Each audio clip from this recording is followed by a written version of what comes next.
Hi, I'm Jen Dalton, founder of Brand Mirror. And today we're going to talk about how businesses have an opportunity to engage their employees authentically and consistently now more than ever. It can be really challenging in a virtual, hybrid, or in person world, especially when it feels so chaotic. So today I'm going to share key insights that will help businesses navigate this unpredictability and hopefully do so in an intentional and compelling way. And I'm Melissa Jake, CEO and founder of Rescue Event Planning. And I'm super excited to talk about how hosting and planning events in a virtual world, which unfortunately we're still kind of in, right? And especially internal events for your team, how they can fuel your team and get them excited again, even during these tough times. So we'll go through some different techniques and ideas to help you along. And I don't know about you, but I feel like in a lot of virtual meetings right now, you're seeing fewer people show up. There's not Mhm. as much energy. People are just battling Zoom fatigue, COVID fatigue, everything fatigue.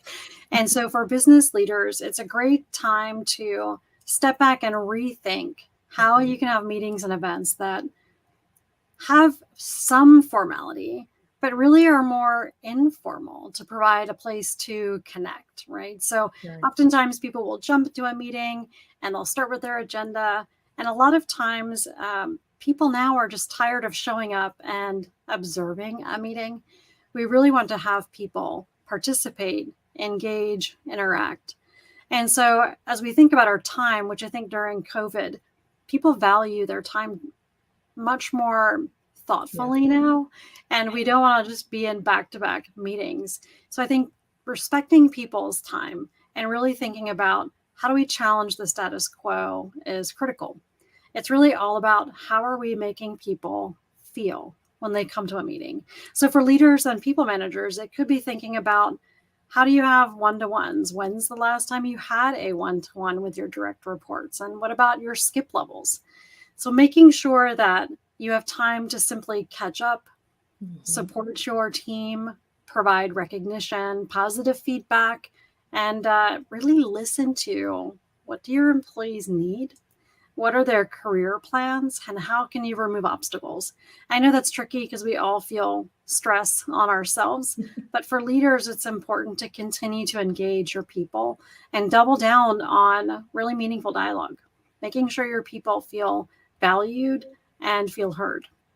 And Melissa, what do you think? I mean, what are you saying as far as ways to re engage and re excite people in the virtual and hybrid world? yeah, I'm so glad that you mentioned that because just my husband is a school teacher for a local school county.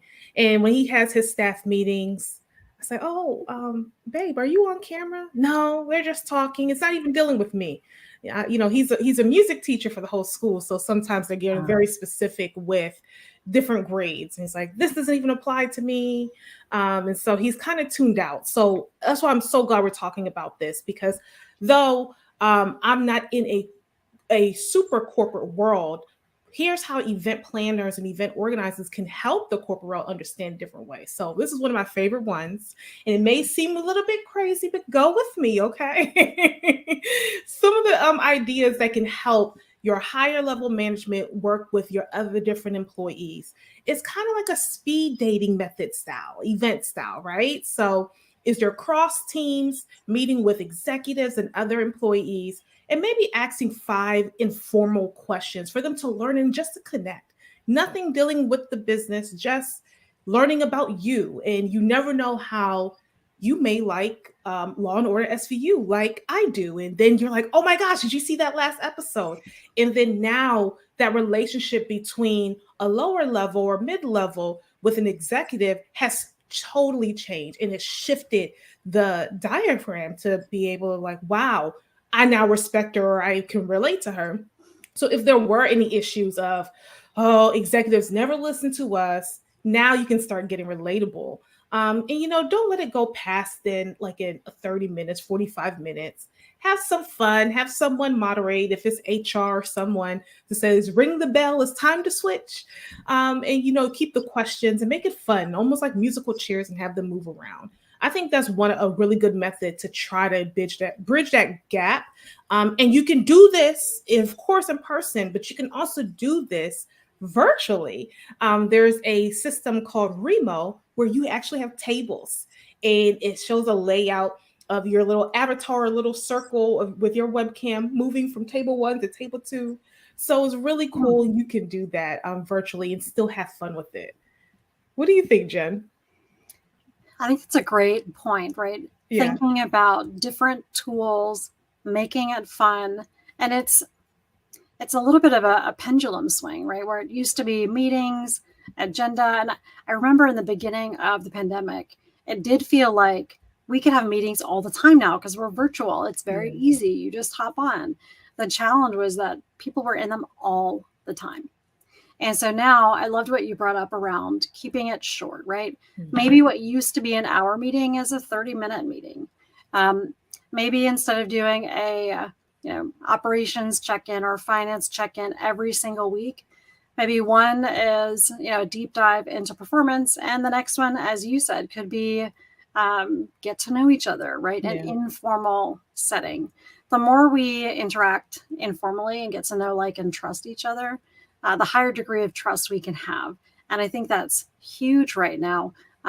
When everything is so chaotic, what do you help make predictable? And if you can have relationships established and connections established, that can really help. Absolutely. Here's another way, so that's just one. Another way is recognize a recognition event, and that again could be virtual and make them feel special. How it's been almost 2 years. Actually, it is 2 years that we've been in this, and people have not either have transitioned to another job, started one. Maybe situations happen and someone bumped up 2 levels, and we might have not been able to recognize people, like truly recognize them. So, one thing we've done for a client is being able to do like a virtual photo booth where people can like tag themselves, whether you have a Teams, like Group Me, WhatsApp, your own little social media platform, and you're able to post the photo booth from the virtual photo booth. And the good thing is that you can get it branded. So you can have, Amazon, you can have Centene, all the different type of brands that you want on there. Your sponsors, if you want to show your sponsors what you guys are doing, that could be there as well. And then sending out the certificate or even like a brand kit out ahead of time so that we're like coming to the recognition event prepared and everyone's excited. They have their little mug or they have a little party hat or this, certificate is in hand already. And then now we're just formally, recognizing that person. I think that one, it makes people feel special, makes them feel valued. And it takes, again, another time where I'm not on the computer for another meeting. We're having fun. Include a DJ if you like. Have them be able to dance and have fun. It's a time to really say thank you. People did not have to stay in the same roles, especially people were doing double roles and people were moving around. Really, the what I know when I was an employee, I like to feel valued. And it's not saying you need to give me a raise. Just say, you know what? She did an amazing job and look what she did. It has now helped the company do this. And it goes a long way. I think recognition is so undervalued. Yeah. And I don't know if it's because people think, you're doing your job. Why should I recognize you? You're doing what you're supposed to do. However, just because people are doing their job doesn't mean you shouldn't recognize that. And if they're going above and beyond, which a lot of people are right now, or if they're taking on more responsibility because maybe people have left the company, so now they've got to do even more, then doing recognition is huge. And one of the things that it's a bit of a 2-for-1, but as an employee, if you have a nonprofit or a cause you care about and your manager knows, they could talk to you about giving you a spot bonus. They could also say, you know what, here's a spot bonus and I'm going to match that and donate this amount of money to your nonprofit, right? And Yeah. then you're all of a sudden recognize the employee, you're giving them a reward, and you're also giving back to a nonprofit in the community as well. So I think be creative with how you do recognition. Don't undervalue it. I love what you were talking about, making it experiential, sending a box. I was thinking like the cowbell, but that probably would be annoying. Um, but really celebrating. Not everybody has time to celebrate. And you and I have talked about this before. See if they can invite their family. Maybe it's Yeah. an evening recognition that's virtual. Bring the family, their family gets to recognize and be a part of it. I think that's an important thing that companies forget too, Hmm. is how to have recognition and events that not only include the employee, but the people who matter to them, Yeah. because that creates additional connection too. Absolutely. Because, we do spend, I think there was a study that said we spend more time with our employees and employers than our own family, especially before the pandemic. We were going in 8 hours a day, coming home. If you're fighting traffic in the DMV area, you're in Right? traffic for like an hour and a half. Then you get home, just say, okay, dinner, food, kids, great, and go to bed and do it all over again, right? So making sure they feel valued and bringing the family is such a great time to because then it shows that you care about not only just them, but you care about them and their family as well. Um, Absolutely. yeah. So another idea in our point three is thinking about brand events, right? So um how some, you have some employees are just like, I love my company. They'll wear the swag when they're going to bed or out or the grocery bags, whichever. But how do you get there? And so I was talking to someone who's a potential client who has not really thought about their brand and their team. And she has Mm, a small team, but she's like, they're so bogged down with the operation side. I don't know if I really can put them on helping with this event. They're going to be turning 50 next year and they need to mm, celebrate. So I said, why don't you have an advisory board? Right. And so maybe both of them can't be on it, but can we include some of your board members, maybe some volunteers to be a part of the advisory board? So I would say the same for corporations: high level, mid level, low level, the door person. Include everyone. You can't have the advisory board to be too big now, right? Because you get too many opinions and too many, um, a lot of issues that could happen. But a good size of advisory board is about no more than 7 to 10. Like 10 should be kind of your max. mm. And mix of people that can understand what the event is and bring different ideas. Now they're not your event committee, right? They're not the planners, but they're an advisory board that will say, you know what, this would be a great idea. We've talked about this. I'm so glad you include me. Now you can have a good overview of everyone in the company of how they would like to celebrate the 50th anniversary because they're a part of it too. And you want that because that shows your partners, your stakeholders, your sponsors that you have included the community into it. And if you're a nonprofit and you have a space, you have a brick and mortar space, that's even more intentional to have an advisory board that includes your neighborhood watch person, your neighbors as Mm. aside you, because they'll be a part of that community and celebrating the 50th anniversary with you. Those are definitely great ways. Having mini town halls are another one too. Including in your celebration could be service projects and all different types of activities, but definitely making sure you have an advisory board. Again, they're not your planning committee. That's not the one that you beat the horse with, but they are ones who kind of give those ideas. Then you have the planning committee there, and you're planning a project management team to say, okay, we got it, coming up with a really good plan on how to execute that vision. Well, and I think it's really important for leaders to be connected Hmm. throughout their organization, whether it's a nonprofit, whether it's with stakeholders externally. And I love your idea about an advisory board. That's a great way to involve people, asking for their input and ideas. And as you said, not necessarily asking them to do work, but Right. to help give the leadership team visibility into what are people actually concerned about, what Mhm. do we need to talk about, And incorporating that input can shape a really powerful event. And it can help your team feel like your leaders are listening. Um, and it can also be fun. Oftentimes, for town halls or big events like that, the agenda is honestly often business focused. Yeah. There's usually some recognition, but I think if you had, a group of people, again, like you said, 4 to 7 people giving you ideas, it could be a fun event. It could be engaging, Yeah.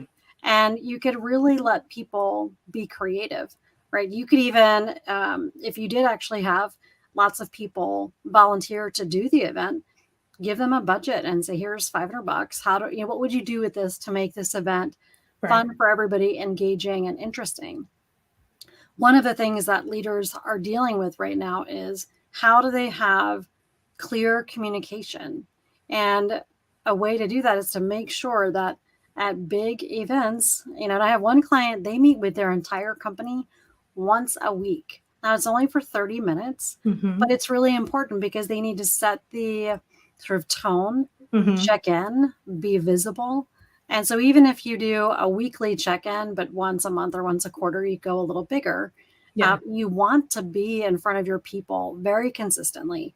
You want to let them know what's ahead, what could happen, and how are you prepared to deal with that in different scenarios, right? Because there is a lot of uncertainty. And so the best thing leaders can do is to be as visible and calm as Yeah. possible and show that they're leading through it. And again, a good way to do that is be consistent, have some fun also, right? But Mm-hmm. be transparent, let folks know what's going on so that there's still that element of trust. Absolutely. And ways of different engagement, and even in like in your town hall, how the company does each week they do no more than 30 minutes. Sometimes these things could be pre-recorded. You could pre-record them, have available on your own time so people can access this. It's a part of like their checklist before the week gets started. But Absolutely. yeah, you could do something like Kahoot. For those who don't know, it's kind of like a poll/fun. Also gets really competitive too, which if you have a good competitive group, this is fun for them. And it polls, and basically the person who answers the quickest and correct, they start moving up the leaderboard. So that's something that's engaging, to just say, hey, if you were listening, what were the top 3 things that were changing in our company, right? And so you start plugging that in. Having things fun, like your backgrounds, like you see ours behind us. Rescue Brand, you have the lifesaver. We're here to save you and your brand and different things. Use Canva design. If you don't have a graphic arts team or a marketing team, use Canva, get the pro version, utilize it for your business, and it can make it fun. Invitations could be made there, all types of things. And visual brainstorming can also happen in there, because you can Absolutely. invite people into the team. They can say, oh, I want to do this and that. Sometimes that's how I work with my team on getting ideas and be able to submit to the client. Here's kind of like the vision board for your event, right? So that's always another great way. Something that we started the beginning of the pandemic with my team is doing a virtual office. So versus doing Zoom, there's a platform. They're out of Germany, and a lot of people in Germany and over in Europe use it. But it's called a virtual office. And if you're small enough, less than 10 employees, it's totally free. And your little bubble can go into your office space. You can create your office with a desk and a couch and a tree, with a river in the middle, whatever. You can, Oh little my gosh. virtual world. And then you can come, there's a conference table that you can put in the middle where it's time to meet everyone. You see everyone's little circle coming into the room. Hmm.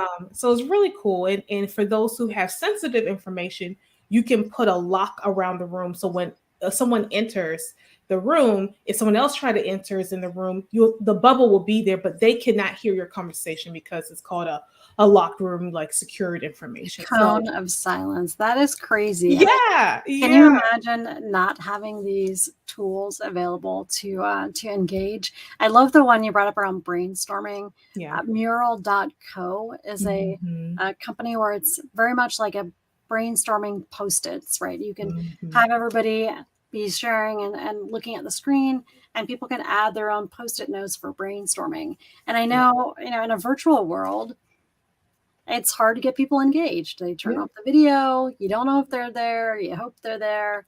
So that's why having a shorter meeting Yeah. and really clear tools and different tools, try different things. So it's Yeah. not Zoom fatigue all the time. Yep. You can still keep Zoom and use a tool like mural.co, Right. but you can do other things too. I also think, I got a branded Christmas package from a collaborator of mine, and it's from City Bonfires, and it's a Okay. little uh, fire candle. And Mhm. I say fire candle because it's not like a normal candle. It's got Yeah. all of these things. If you light it, you need to do it outside to be safe. Yeah. But it includes marshmallows, graham crackers, chocolate, and it was just a great gift to send. And it's something where I'm not going to Zoom with them to say, "Hey, I've I've got your gift."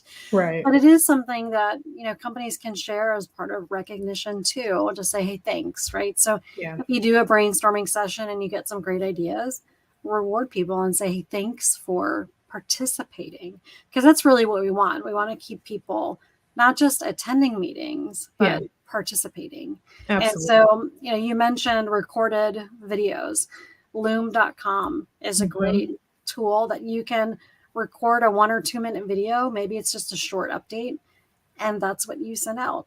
Too Yeah. many companies have meetings that if you attend the meeting, you're like, could I've got that information in an email or a video? And if the answer is yes, then don't have the meeting, right? Please. I mean, meetings really should be where you need to debate, discuss, Mhm. figure things out. But if it's an update, do that in a different way so you're not taking up people's time. Yeah. I mean, think about how other companies do with so let's talk about Apple. Like well, Apple does, they come and get together like here's our new product or whatnot. But that is kind of more for us in a sense, not really for them. And Right. there are ways like StreamYard, Remo, when there's an update, they're not holding a live Zoom with everyone who has a StreamYard account. They're sending out an email that says, we have some new updates. Check it out. Click the link here. And then you can go and learn and see what the new updates are all about. And they Mhm. make sure that their videos are no more than like 2-3 minutes. That's the max when it comes to even launching new things in their platforms.